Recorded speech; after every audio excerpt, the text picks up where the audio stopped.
आज किस नेता ने अपने बयानों से कैसे सियासी तीर चलाए, दिखाते हैं आपको शब्द बाढ़ में। प्रधानमंत्री नरेंद्र मोदी ओडिशा के दौरे पर रहे। इस दौरान पीएम ने जहां एक तरफ स्वदेशी बढ़ाने पर जोर दिया, तो वहीं दूसरी ओर कांग्रेस पर भी जमकर निशाना साधा। पीएम ने साफ कहा कि लूट खसोट करना कांग्रेस की पुरानी आदत है, जो अब तक बदली नहीं है। जहां कहीं भी कांग्रेस की सरकार होती है, वहां सिर्फ जनता का पैसा लूटा जाता है। हिमाचल में कांग्रेस सरकार ने, जब हमारी सरकार ने सीमेंट का पैसा कम किया, तो उन्होंने अपना एक नया ही टैक्स लगा दिया। और इसलिए जो फायदा भारत सरकार हिमाचल के लोगों को देना चाहती थी, ये कांग्रेस की लूटबाज सरकार उसमें दीवार बन के खड़ी हो गई। इसलिए मैं कहता हूं, कांग्रेस की सरकार जहां भी रहेगी, वहां लोगों को लूटेगी।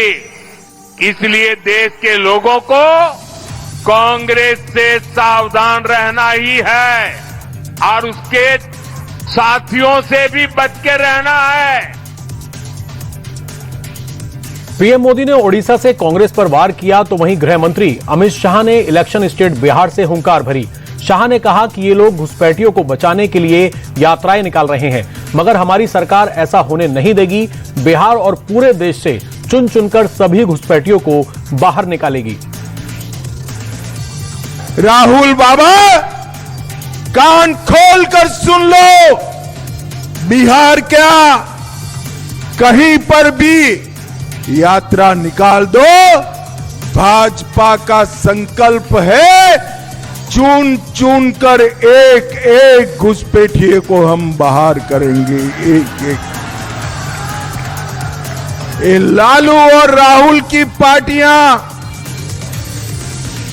घुसपैठिए को बचाना चाहती है और हम घुसपैठियों को निकालना चाहते हैं। बरेली में आई लव विवाद को लेकर जबरदस्त हिंसा हुई, इसमें कई लोग घायल हो गए। इस मामले पर यूपी पुलिस तेजी से एक्शन ले रही है।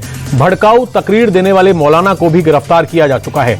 इस पर सीएम योगी ने कहा कि कुछ लोग अपनी आदतों से बाज नहीं आते हैं, ऐसे लोगों को उन्हीं की भाषा में जवाब दिया जाएगा। हिंसा करने वालों की पूरी डेंटिंग पेंटिंग कराई जाएगी। आपने देखा होगा कि जब भी पर्व और त्योहार आते थे, उत्पात शुरू हो जाती थी। अब उत्पातियों और उपद्रवियों को पता लगेगा कि 7 पीढ़ियां याद आएंगी उनको,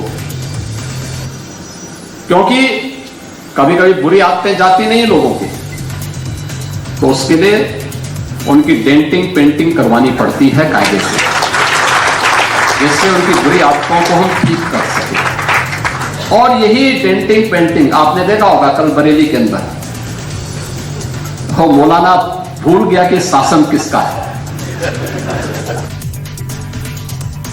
और अब बात इलेक्शन स्टेट बिहार की, जहां अति पिछड़ा संवाद कार्यक्रम में पहुंचे तेजस्वी यादव ने सीएम नीतीश पर डायरेक्ट अटैक किया। इस दौरान उन्होंने कहा कि सीएम अब बिहार चलाने के योग्य नहीं रह गए, अब उनकी उम्र हो गई।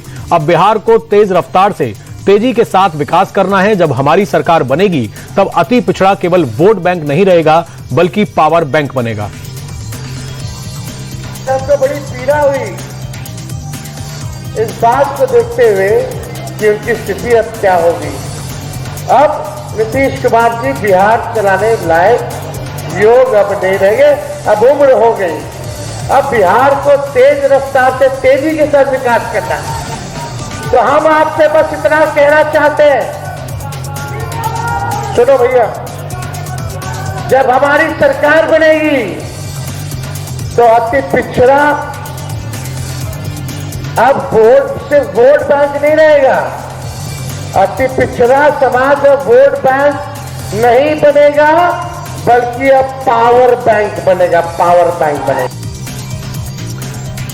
तेजस्वी से अपनी राहें अलग कर चुके उनके भाई तेज प्रताप भी एनडीए पर जमकर हमला बोल रहे हैं। एनडीए की महिलाओं को लेकर स्कीम पर तेज प्रताप ने कहा कि बीजेपी वाले केवल चुनाव के टाइम पर घोषणा करते हैं और चुनाव के बाद अपने वादे भूल जाते हैं, लेकिन इस बार बिहार की महिलाएं बीजेपी को जरूर सबक सिखाएंगी।